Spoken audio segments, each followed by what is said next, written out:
Во Mazda се горди на своите иновации кај моторите со внатрешно согорување, но сепак погледот кон иднината го насочуваат преку електричните возила. Јапонците веќе го подготвија своето прво такво возило кое ќе го покажат на салонот на автомобилите во Токио идниот месец. Неговите прототипи веќе се функционални и се тестираат во каросеријата на новиот CX-30. Портпаролот на компанијата сепак потврди дека концептот што е подготвен за Токио ќе биде сосема нов модел. Како ќе изгледа не се знае, но е познато дека прототипите имаат електромотор од 143 конски сили. Батериите од 35,5 киловат-часа треба да обезбедат автономија од скромни за денешни услови 200 км.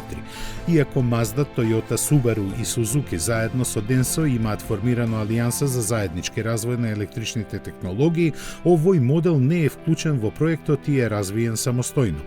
План е електричниот автомобил на Mazda при крајот на идната година да се најде во продажба во Јапонија, Европа и Кина.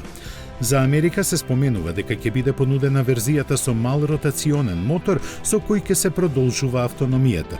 Планирани се и дополнителни варијанти, меѓу кои и плагин хибридната со погон на сите тркала.